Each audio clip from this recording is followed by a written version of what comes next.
Hi, I'm Doug Ross, editorial page editor at the Times. We're here for another endorsement interview. This time we've got Jeff Good and Nancy Adams, both Republicans, running for Porter County Commissioner in District 2, the center part of Porter County. Also in the room with us are editorial board members Robert Blaskowitz, Assistant Managing Editor, and Debbie Ansom, who is General Manager in Porter County. Let's talk about the obvious. What are your qualifications and why are you running? Jeff. Oh, okay. Well, I have been following county government for quite some time and have served on some various boards.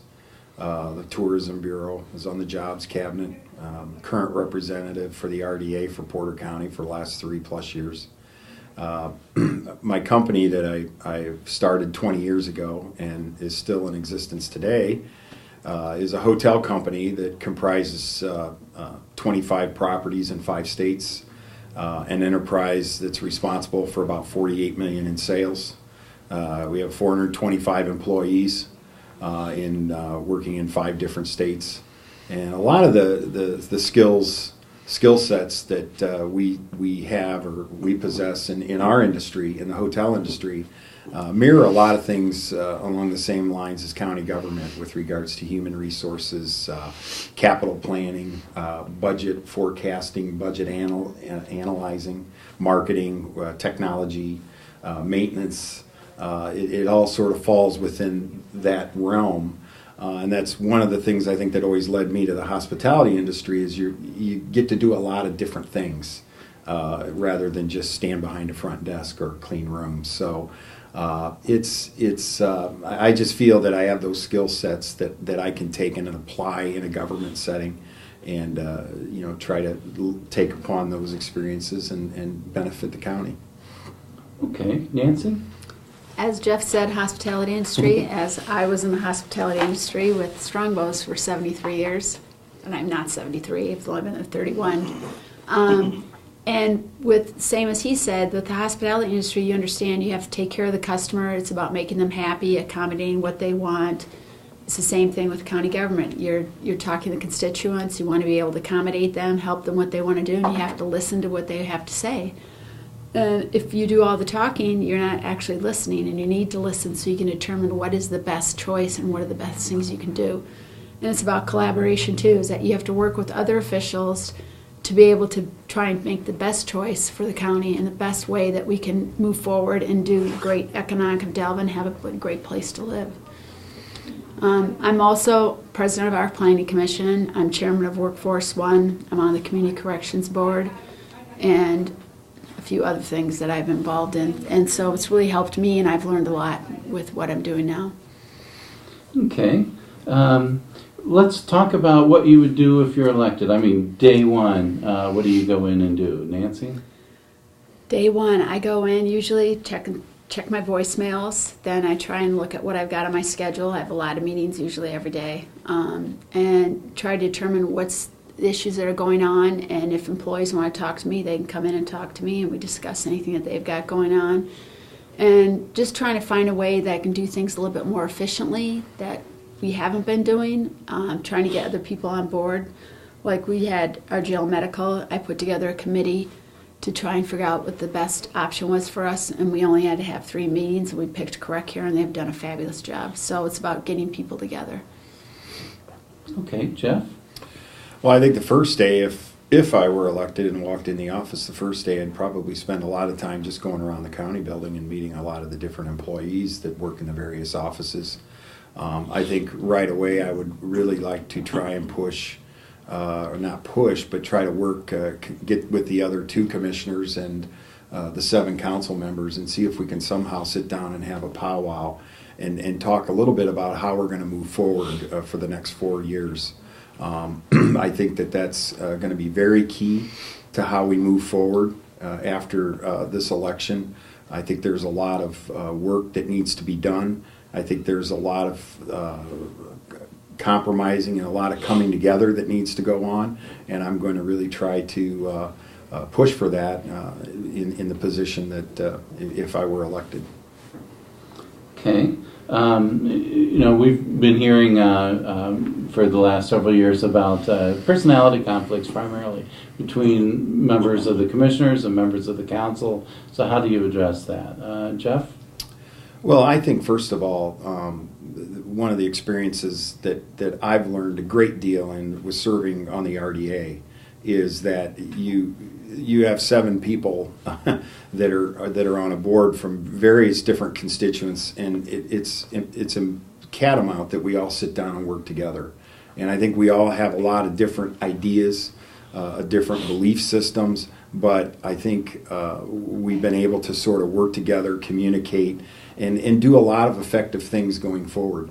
I think county government is a little bit more difficult in the sense that the way that it's structured. I think with having a three board member commission with a 7 board member council, it's almost imperative, it's almost 100% that people have to be able to get along with that structure that's currently in place. Because if you don't, it breaks down very quickly. And I think that's what we need to get back to is understanding the structure of what county government is, and then how are we going to try to sit down, work together, get through the personality differences. Let's get the issues on the table. And I think that's and let everybody have a say in what's going on. And that's really, at the end of the day, it's just collaboration, getting together, taking the personalities, sitting them outside the room, and focus on the business at hand. Okay, Nancy? I have to agree with Jeff because it is about collaboration. It's about, I try to tell them, put your D's and your R's in your pocket and let's sit down and try to get this figured out, which is what we did in our jail and medical, and it worked out great. And I know some people were mad at me because I had all Democrats on my committee, but all the people that need to be on the committee were, yes, they were Democrats, but it really didn't matter. We didn't even talk about what affiliation they were because I had the sheriff, I had the jail warden, I had the assistant warden. I asked Judge Chittister to be on that, our county attorney, and it worked out great. And nobody talked about, oh, well, I can't do this because I'm a Democrat, or I can't do this because I'm a Republican. It's like, no, we have to get this done because it's a federal mandate. If we don't take care of these jail employees, we can be mandated, and it would cost us a whole lot more money. And so it really ended up nice. And it was a great situation to be able to sit down with everybody and sit down and figure it out and take care of it. And I think they felt really good when they got done too, because they were all a part of what was going on. They came to hear, and I came to talk, and they talked, and everybody had a say in what was going on. And I think that made a huge difference. Okay. Well, one of the things that the county is facing is what to do with the hospital money. Nancy? I know they want to use the proceeds from the hospital money to help the budget, but I think the problem is this is going to set us down a dangerous road, because if we're constantly having to use hospital interest to take care of our budget, then we're not really keeping our budget within the means of what we should be doing, because most counties don't have that kind of money coming to them every year. It really should be, we need to stay within what the state has decided to give us. That's what we have to operate under. And I think that's really important. And again, it's about being able to sit down and try to figure that out, and maybe what we can do is try to figure out how can we cut the budget. And I think it's important too that we sit down with each of the departments and tell them, listen, we have to cut our budget 15%. If you can cut it anywhere in your budget and come to us, then we can take a look at it. But the problem is they haven't done that, so when they come in, they get to the second meeting and they start cutting their stuff in their budget, and there's places that they can't afford to cut. You know, let the departments decide where they're going to cut their money. And I think they could do that. Okay. Jeff? Well, I think the hospital sale proceeds is, you sort of group the proceeds, the hospital proceeds and the budget deficit sort of in the same group. Really what we need from a county standpoint is a good solid 3-year forecast budget that forecasts our revenues from an AV standpoint, that forecasts our expenses, that forecasts our capital costs over a 3 to 5 year period. It's going to take some time to develop a plan like that. But I think before you even start figuring in how you're going to use these funds, you need to have a roadmap of the revenues that are going to be created. I mean, there's a lot of discussion on now you can use seeded funds for a lot of different things. How do all these revenue sources flow into a 3 to 5 year budget that's a forecast that we can, after every year, you take that next year and you push it forward out another year, And so you're always looking at this plan. It's a working, breathing instrument that's going to move back and forth. But I think until you have some type of forecast of where you're going, at least in the near future, I think once you have that in place, I think a lot of the decisions and where you go, the direction you go, pretty much start appearing in front of you. And in our business, our hotels, we have 25 different hotel assets. We actually have a 5-year capital plan on those 25 properties. It's a lot of work, but once you get that put into place, the decisions, it's really amazing how the information that's flowing to you, all the red flags just sort of jump out at you. And I think at that point, then you can start working towards solutions and dealing with the problem solving that goes along with that. So I take a very budgeted, structured approach to it from a financial standpoint, and then go from there. You know, talking about what Jeff just said, it's really hard for us to forecast because it's almost like we need to hire somebody that can do the forecasting for us, because we really don't have an official that can sit down and forecast with our budget. So it would be a great thing for us to be able to hire somebody to come in and help us with that, to determine where we need to be 3 to 5 years out. Just because the way county government's set up, it's kind of goofy. So I take it you both like that idea, the way you're nodding your head, Jeff. Oh, I mean, Yeah. the whole basis around the organization and the enterprise we run is it's all budgeted, it's all forecasted.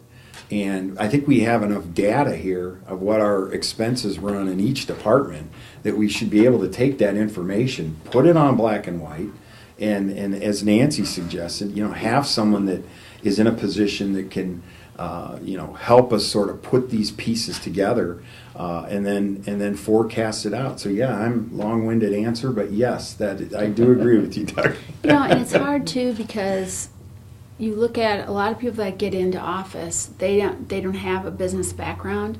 And with Jeff and I, since we do, it's all about we can run this more efficiently. And some people say, well, you can't because it's county government. But you really can if you really sit down and figure it out. I mean, it's possible, and it could be run very efficiently, actually. I would like to also add, too, being on the RDA, right now we have a 10-year model for the RDA and forecasting our revenues and expenses and future projects down the road. And we're constantly looking at that every month. And so it can be done, and it does work. Okay. We should talk about, since you mentioned the business approach, we should talk about an HR person. We've talked about hiring somebody or not hiring somebody. What do you think? Very beneficial. We have 610 employees and we don't have an HR department. That's not good. We really need to have someone in place that can administer uniformly and fairly the policies that the commissioner set forth for the employees. And it's very hard to get that done because there's really nobody that's really handling it. It's like a piecemeal here, a piecemeal there. We don't even have all of our applications together. Each of the departments have their applications. That should be in one place. We don't set forth things, as far as reprimands, or if someone leaves, having an exit interview with them. I mean, that's something that should be done. We don't make it like this is a county government's a great place to work, because when somebody starts, there's nobody sitting down with them going through all of their paperwork, making sure their insurance is set up correctly. We have 2 or 3 people doing that. And it doesn't always happen right away. And I feel like there should be something that they eventually, when they start in, here's what we're going to do the first 3 days. Here's what we're going to do. You're going to fill out your paperwork. We're going to sit down. If you got any questions, read the manual. I need you to sign this to make sure you understand these are the policies. And then put it in a filing cabinet in one place so we have it. It would be much easier. Okay, Jeff? This is a subject I think that's been talked about a lot over the last 10 years in the county, and I'm just amazed that this till today that this still hasn't happened. Running an enterprise with 425 employees, I can't imagine for the life of me how you could run an enterprise without an HR director there's so many things that flow through that. It not only protects the county from a liability issue, it protects the employee too, so that where they have a voice to where they can go to and open the door, walk in, and talk about grievances, talk about whatever type of things that they want to talk about. But it's something that is well long overdue. If you take a look in the last 6 years in the current federal administration, a lot of the work rules that have been hoisted upon business and employers through the National Labor Relations Board, it's mind-boggling. I mean, just to surf through that over the last 4 years. The laws that have changed in the last 2 years even. It's crazy. And so I think it would help the employees. I think it would help the enterprise. I think it would help us in so many different ways. And I also think it would really help the morale of the current county building and the employees there as well. And so I'm all for it. I say sooner rather than later. That's one of the discussions that if you walk in the first day, that's one right at the top of the list for me. But I want to get it done.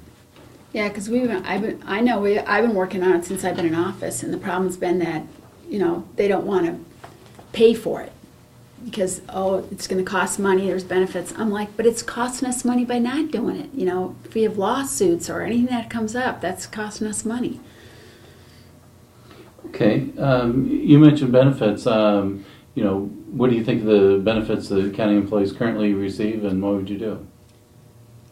I think they have great benefits, and the commissioners want to be able to keep that for the employees, because the problem is they don't get paid well, so there has to be something that would entice them to want to come and work for the county. We want good employees, but it's hard to keep them when they're not, they can go somewhere else and make a lot more money. But, we also have to keep the benefits within line, too, because it costs money for the benefits. So, right now we're trying to work on, with this HR department, is trying to figure out what can we do that we can still keep it within line but still give the employees what they deserve. Okay. Jeff? Well, I think when you talk about the multi-million-dollar deficit that the county's facing, at least this year, next year, I think it's even supposed to grow next year. I think that the insurance is something that I think is something that you're going to have to look at. It's very costly, the current policy now. I really don't understand why we're on a self-insured program, but that decision was made prior to me. There's a lot of good health. I mean, we quote our health insurance in our organization every year, and there's a lot of good policies out there.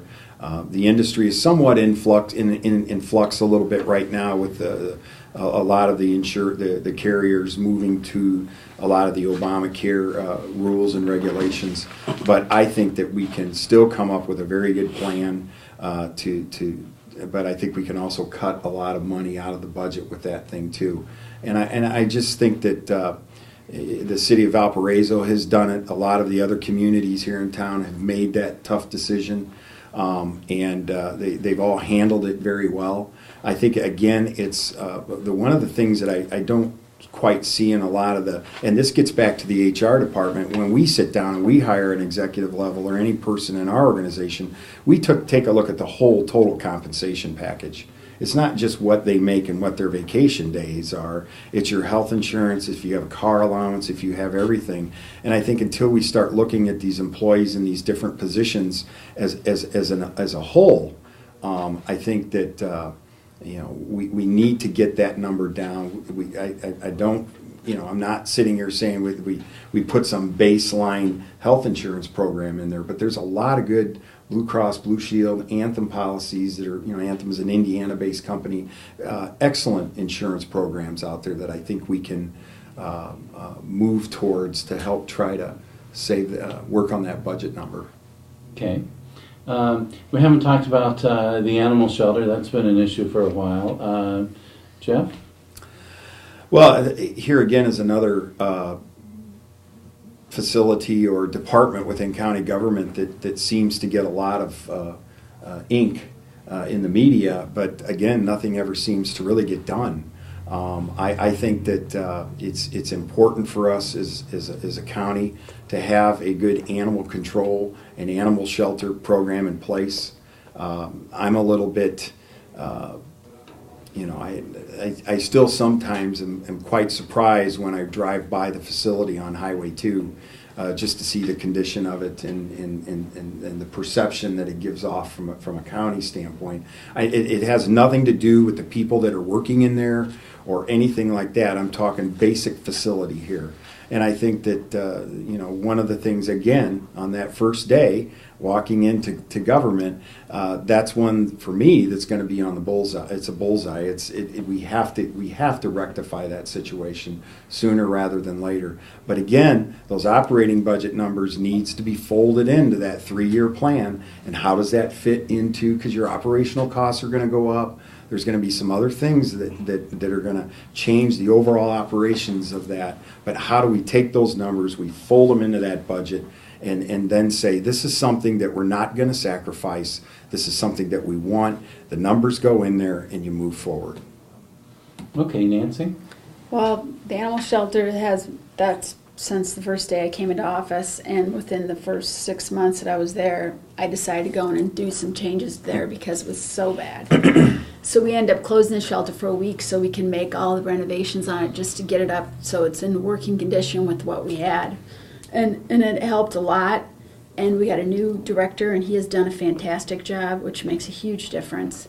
But again, and we have the money from a private donor to do the animal shelter, but nobody seems to want to do that on the council. They don't want to spend the money. But we're trying to get that done, because if we can do a new facility, then we can do the spade and neutering, which would bring down the amount of animals that are coming in all the time. That would make a huge difference. And we switched animal control over to the sheriff, and that has worked out really well, and they're doing a really good job. And we're just right in the process of putting together a new ordinance for the animal control, so that way they have something to fall back on. So it's getting there, but again, I agree with Jeff. It's been slow. I mean, there's no reason why we couldn't have been building the shelter right now. I mean, we have the funds to do it. We won't need a whole lot, but it's just trying to get everyone on board, and if everybody would listen and come up with some ideas, it would make a big difference. Okay. I'm hogging all the questions. Sure. We talked about infrastructure needs, drainage, roads. Are there projects that you would like to see? Road creation, expansion. We've talked. There's been a lot of talk for decades about 149, extending that to 130, getting another north-south artery in the county. Your thoughts on that? The first year I was in office, I put in with NERC for the Willow Creek, from Willow Creek to Highway 30. That did get okayed, and now we're in the process of trying to get that done, and we're working with Congressman Viskolowski on that. That would be huge economic development for the county, to be able to have from the ports all the way down to Highway 30 to the airport. That'd be huge. So we're working on that right now. And as far as infrastructure and drainage, we're working on that. We're trying to put together maybe a stormwater utility fee throughout the county for all the non-municipalities. So that way we can have some projects and start working on the big project. We have like a top 10 project of things that need to get done. So that way we'd be able to bond that 3 to 5 years out and start working on each of those things in separately. Part of my idea for a small portion of the use of the hospital proceeds would be to create some type of bond bank for the county, where different municipalities, cities and towns would have access to this bond bank to be able to either extend their infrastructure out with their town or city borders to help them create shovel-ready land within all these different communities.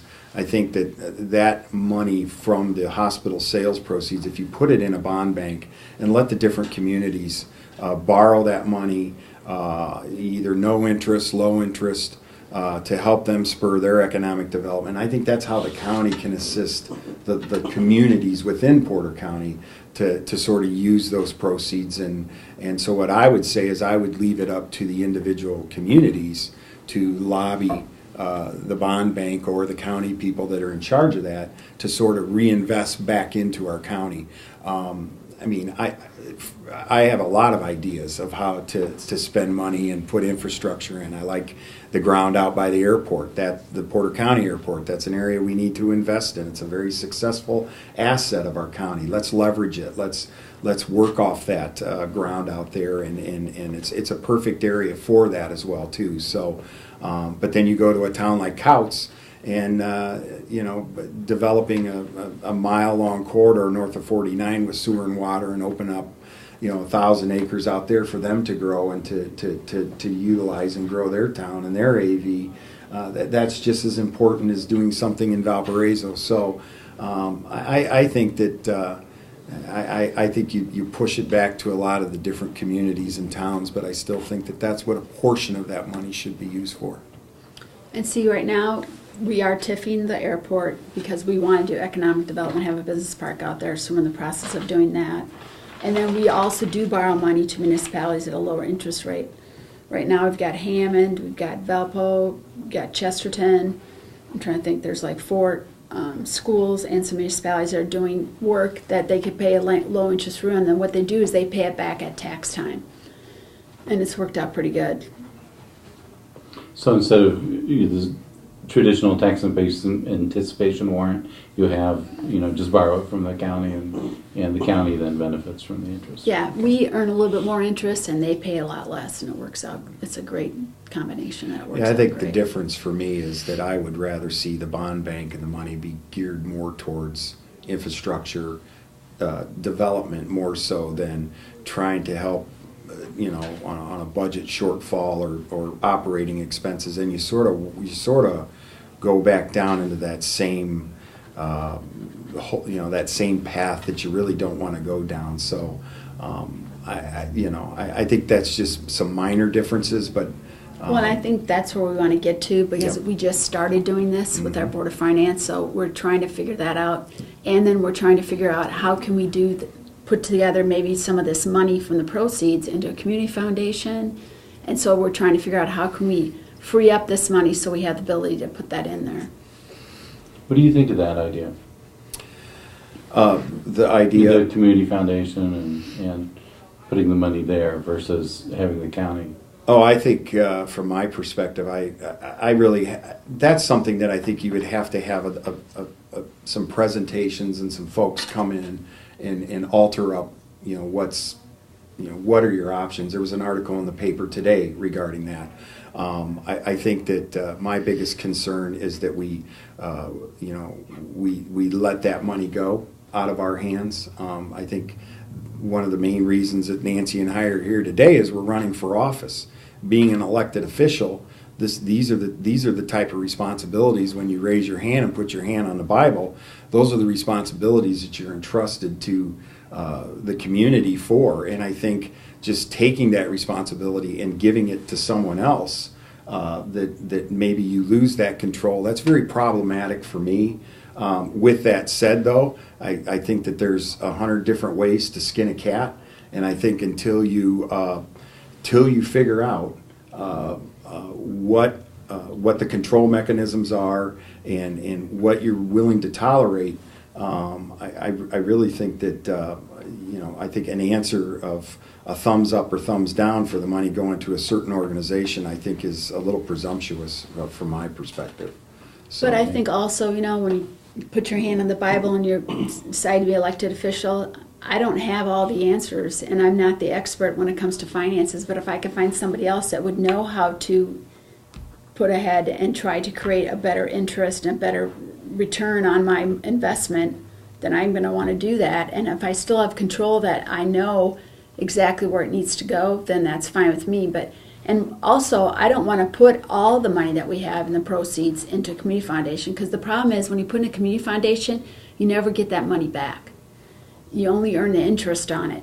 So I could see maybe $100 million out of that 170, and then 70 left for economic development, infrastructure, anything that we need that comes up that we wouldn't have the money. Like Willow Creek, we're going to need the money to match those funds.